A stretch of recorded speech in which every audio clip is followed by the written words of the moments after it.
Hello, my lovely listeners. This is Capricorn with just a quick note before we start the episode. I just wanted to apologize ahead of time because our dogs were being very, very active. I did try to cut out some background noise, but of course there's lots of snorting from them and click, click, click from their nails and all sorts of mayhem. So I apologize ahead of time for that. I hope it doesn't change your experience. I kind of consider our pets to be part of the podcast. I just wish they were a less vocal part of our podcast. As I say this, I also have my dog currently snoring. It's just what they do. Okay, so I just wanted to throw that out there. And also I just wanted to quickly apologize. There's a part in there where I laugh while talking about lung cancer. I don't think lung cancer is funny. Laughter is just a defense mechanism for me when things are uncomfortable or sad. So if I offend you, I apologize. Thank you for listening. Oh my God, I can't believe you just said burn her. The witches. I know, but that was really intense really quickly. We intensified. Puritans. It's America. This is America. We hang witches. Hello and welcome to another episode of The Time of Our Wives. This is Capricorn. And I'm Gemini, the other wife. You're going to say that every time, aren't you? I thought that was part of my title. Okay, that works. I thought that was it. Gemini, the other wife. Yeah, the other wife. So I already did a mini-sode that kind of covers some of the... really lightly cover some of the historical background for the film. So if you're interested in that, I would check that out. So now we're going to talk about the film. We're not going to give a play-by-play. We're just going to kind of cover some of the highlights because I really think this is a film that needs to be experienced. And I totally agree with that. I came in, I hadn't heard about the film. I probably had seen it on Netflix and was like, oh yeah, cool, awesome.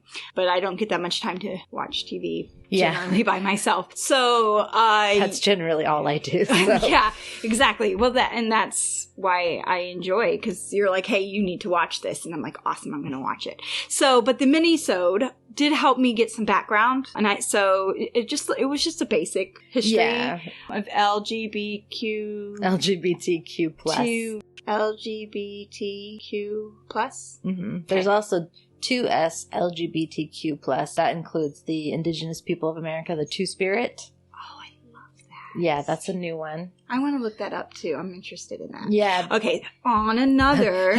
that's another topic for another day. Another day. But I did like having the background that you gave us. Like you said, not totally in depth, but it was nice to just know the basics of the history of Taiwan. As far as before I watched it, movement, it actually and it helped me in the watching of. Yeah, I think I appreciated having that background. Like after I watched the film, it made me curious to look up this stuff because it is based on some historical context. After having watched the film the second time with that information, that was really helpful for me and kind of expanded the experience that I had with the film. Okay, so with that, I kind of wanted to get into just some of the highlights that we really enjoyed. So I really liked watching how immediately Ahan, who's the main character, he's immediately drawn to Birdie. Mm-hmm. And I think that was really, really noticeable. Just as soon as they locked eyes, he was kind of fascinated. So they felt like soulmates in that way. And then it also seemed like this time around, especially, I noticed earlier that Birdie was very interested, or at least intrigued by him really early on as well. Yes. So I really like them. And there is the scene, like I stated, but in case you don't listen to the mini-sode, there is a scene of extreme violence towards another kid at this boys' school. Some of Ahan's friends are bullying him mercilessly because they think he's gay, which he is, but they're just kind of under the assumption, and that's enough for them to torture this guy. And they are definitely torturing him. Yeah, it really shows a lot of stigmatism and, I guess, preconceived notions about gay people, and especially in this time period because it's set in the late 80s. So in this time period, he's really just persecuted. And early in that scene, we see Ahan kind of panics a bit, but Birdie comes out and rescues this kid. And it's just like, seriously? He's very kind, I noticed. Like, he's a very kind person, and you can just tell that. So I think watching their relationship kind of form, it felt really natural to me, and it's kind of, it's intercut with scenes with Ahan talking to the priest at their school about, there's a scene that takes place later on in time, but it's intercut with the scenes that are going on at the current time. But it kind of gives you a bit more tension, it adds more tension into the film. Right, because you know that there's going to be this one point where he's bloodied and talking to the priest. And he's very upset. Very upset. Right. And I think the movie kind of has a generally slow pacing, so I think it kind of really helped having those scenes there. Didn't you think so? It kind of kept our... Yeah, I think it kind of... You were waiting to see why. The cause of that particular scene. Like, we kept getting pieces of the scene, and it kept intriguing me to wonder why, or is this where this meltdown is going to happen, or it helped me move along. There is a point also where their school gets integrated with girls, and that also brings a lot of tension into it because they're segregated literally with a fence. Like, there's literally... They literally just were like, okay, we have to allow girls into the school, but we're putting a chain link fence because you guys don't even look at each other. Just don't even look. And it's so funny. Definitely don't talk to each other. Right. There's this notion that boys are wild animals and they can't control themselves, so they tell the girls, if any of the boys bother you, report them and all this. I was like, wow. Right. It's really intense. It was a little crazy. And in that, like, the segregation of the girls and the boys, I kind of want to, you might be touching on this later, but I want to precursor to, like, when Birdie gets in trouble with Bonbon, yeah. With Bonbon. And I apologize if I'm pronouncing these names incorrectly. I'm trying my best. Yes, sorry. But Bonbon actually ends up getting expelled. Yeah, I noticed that was something I did want to comment on, because we have this moment where Birdie starts dating Bonbon, which makes Ahan, like, so jealous. He was devastated. I mean, this movie. It was awful. He was so upset because Birdie was starting to ignore him, and more than that, Birdie was dating a girl, even though Ahan was like, no, we belong together. Why are you doing this? Why do I feel like an outsider in this relationship now? So what they did is they stole a giant balloon, like, I think it was a weather balloon or something, right? And he releases it at the school. Birdie does, and it has a note on it which says, "Good night, my love," which they make a mention in the film. Ahan's talking to this one girl, and she says, "Good night," when it's written out as WANAN, and that has something to do with the way it's written in Chinese. I can't remember all the details of that, but basically she's like, the W stands for I, and then the A and the N spell for love, you. So it's a way of Birdie telling this girl publicly, I love you.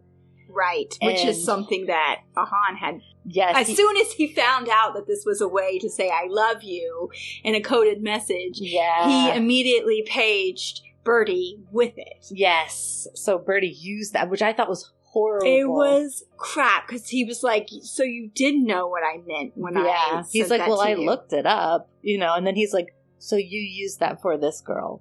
Like, he just was done. And it was extremely painful. I was having an emotional roller coaster. Yeah, it was watching this movie. Yeah. So what happens at the school is, due to this incident, some time goes on, and then they realize who did it. Then what they do is Birdie gets in trouble. He gets some demerits, and he kind of gets in trouble for a while.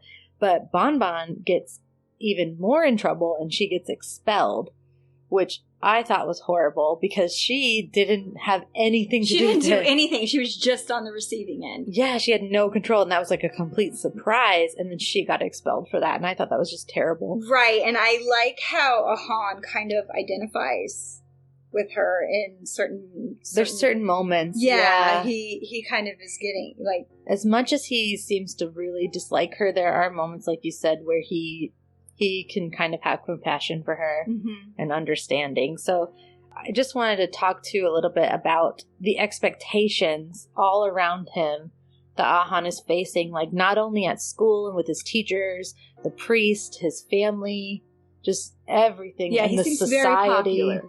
He's pretty popular, but it's just, I just mean the expectations around him to be straight and to be, you know, within the society, that's not accepted.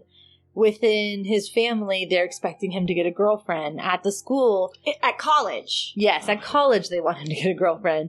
But at the school, they're expecting him to also kind of follow this thing with no lust, you know. You're not allowed to have lust because that's a sin.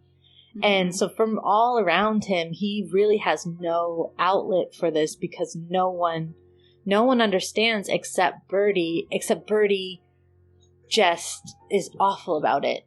They do not ever just have a conversation. No. Everyone, if you hear our dogs behind us, they're wrestling, so just ignore it. I mean, it's really cute. They're having a great time. So there is a sexual scene between Birdie and Ahan that they don't speak. It's just this moment between them. And they both just start crying because they know they can never have this. They can never just be happy. Yeah. And that was intense. Yeah, the scene is just really intense anyways, but I think it really packs a really strong emotional punch at that time where it's like they just can't be happy. Just loving somebody. Yeah, really loving and not her. Being allowed. It's hard. Yeah. it causes emotions. It was very difficult. So then you have parts where Birdie is specifically pushing him away. And he pushes and pushes and pushes. And you're just like, wow, that's horrible. But then you realize that he's doing it because he loves him. He loves him so much. He loves him so much. And he's really trying to shield Ahan from everything going on, everything around them, because he does love him. And he's willing to make that sacrifice, even though it breaks him. Like you see later, they have a day together where they kind of just run off because Ahan's like, get away from me. I can't deal with this anymore. You know, if you're going to treat me like this, I just want to be alone. So, of course, Birdie follows him. Of course, he's got to make sure he's okay, you know? Like, he's like, where are you going? What are you doing? I'm just going to follow you. Yeah, so they have this, like, day where they can just be free and there's no one around and nothing around. And there's a lot of screaming at the ocean. Yeah, there's just... I felt just that. them. I, like, really identified well with the screaming at the ocean. Yeah, everything that they just had pent up inside of them, he just released it. And then once he did... they could just relax together. And it was nice. So then he says, after that day, I never saw Birdie again. Right. And Birdie knew that Birdie had to remove himself from... Yeah. He had to leave because it hurt too much to be together with each other. I do want to say, though, that there's a scene where Ahan calls Birdie. And he's like, you changed your number. And he's like, oh, yeah, we moved. And... whatever. I have all this stuff going on. This one made me bawl so hard. Yeah, so he when he calls him, he's just like, okay, well, can I play a song for you? And Birdie's like, sure. And so he says, and then he really quickly corrects himself to, well, one of my seniors wrote this song. So then right away you're like, he wrote the song. He wrote the song. He wrote it, but he Birdie, didn't want to put that pressure on Birdie. So he was like, well, one of my seniors wrote it. It wasn't me. I'm trying not to bawl. So I'm sorry. So he plays him the song, Your Name Engraved Herein. And the lyrics are so moving and they're so beautiful. And it's just all that pain about, I have to be away from you because it hurts too much to be near you, and I can't be near you, and that it just is awful. So then we have a scene, we flash to the future with the current day, and I just want to say really quickly too, I really like how they cast the older Ahan. Mm-hmm. I don't know who that actor is. I mean, I love the younger actors. They did such a phenomenal job. They really did. I enjoyed them. But then the older one, I felt it really did kind of look like him. I could see him growing into that. Birdie, I wasn't so... It took me a minute. It was the hair, too, I think. Yeah, it was the hair. But, I mean, of course, Birdie would have crazy hair. Well, they had a comment during school where they were allowed to grow their hair out finally, and Birdie chose to keep it short. So I think when he got older, he was like, fuck it. Fuck it, I'm just going to let it grow. I'm just going to let it grow. So we have the older Ahan, and he's desperate to find Birdie again. And he ends up making contact with Bon Bon because she and Birdie actually ended up getting married. And having a child. Yeah, I think they had a child. Ahan talks to Bon Bon, and she just is like, it just makes sense. That's just innate. Mm-hmm. It's innate with both of you. It's just who you are, and if I had known that, I wouldn't have tried so hard. Right. Like, their love for each other is just... It just is. It just is. It's no different than the way anybody loves. Yeah. Okay, so then he finally goes to visit their priest's grave because he realizes, and he found out later, that the priest he had was actually gay as well. Yes. Which is why he was pushing him so hard to not follow that path. He was like, it's too hard. Don't do it. But the priest had actually left the church to be happy to be with his partner. Yes. And that was really nice. I mean, it's sad for him he had to leave the church to do it, but he just wanted to be with someone that he loved. So now he's passed away. I'm guessing lung cancer because he was always smoking. Yeah. He was smoking the whole time. So, Ahan goes and talks to him, and he's like, he loved you so much. And the guy was like... Ahan goes to talk to who? He goes to talk to the priest's partner. The priest's partner. Okay, yes. Yeah, and that's when they have a conversation about, the world is different, and he just wanted to be happy, and he just didn't want you to suffer, and that's why he was like that.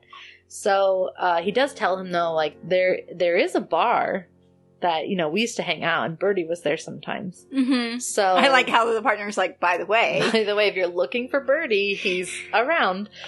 So Ahan goes to the local gay bar, and he actually does see Birdie there, but he panics. Like he's like, oh gosh. He freezes up because he's so nervous, but he keeps going there. Like, he's even like falling asleep at the bar because he's there for so long. Waiting, yes. So one night he's, oh, okay, he's not here again. So he goes to leave, and Birdie comes out and finds him. And the moment when Birdie says, hey, and he just kind of panics. He's like, oh, hi. And it was so awkward. Yes, it was. He was really caught off guard. He didn't know what to do. And I was like, that was so cute. It was cute because everything was there. All the emotion, everything was right there. It was just so cute. So they walk through the city and they talk, because now they're in Montreal. Sorry, I forgot to mention that. So we have Birdie and Ahan. They spend the rest of the night into the early morning just walking, talking, catching up. And there's a tension there. It's kind of an awkward tension. Because again, they never actually say things.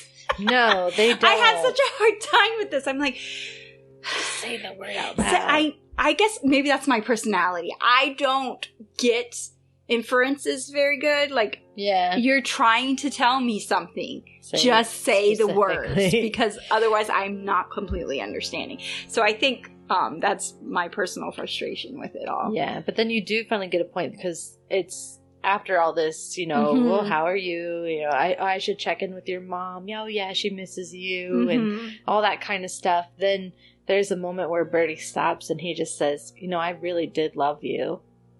And the face that Ahan made, like, you could see all these things just flicker over his face so quickly. It was like, he was like, don't cry. Oh God, he did love me. He finally said it. And just all these things. And he has to walk away.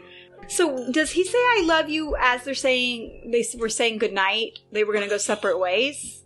Because I liked that part. where they kept saying goodnight to each other. Yeah, so he says, I love you in the street, and then they keep walking, and then he's like, well, this is my stop, and he's like, well, I'm only 10 minutes away, and so Ahan's like, do you want to come up for a drink? And he's like, oh, no, I better not, and that's when they say goodnight about 50 times. 50 gazillion times! And I'm like, what is happening? Because goodnight means I love you. This made me think of the whole, the moon is beautiful. You know that one? Yes. The moon is beautiful tonight. Oh, it means I love you. Right, like, I don't know. I was... They just kept saying it, and that just made me happy. And then Birdie walks off as Ahan is walking the rest of the way to his room, and I'm just like, are you fucking kidding me? And then Ahan, like, rushes back, and he's like, you know what? I want to walk with you a little bit more. And I was like, oh. Thank you. So then we have them kind of look over their shoulders, and we see their younger selves playing, and they're singing the song, and just kind of relax and having a good time. And to me, it was them wishing that that's what they could have had before. Right. They're like, but they'll take it now. Yeah. They're like, what if we could have been like that, and so easygoing and so in love, and you could see it on their faces, and these younger selves that they imagine. It's just, you can see all the love there, and it's out in the open. And so you could tell them now, they're like, who would have thought the world would have changed so much? Who would have thought that we could have had this? And it's a shame, now that they're almost 50, but they get to have it now. Yeah. So it was, even though the film was devastating, and there's so really many bad things, your heart hurts so much for them.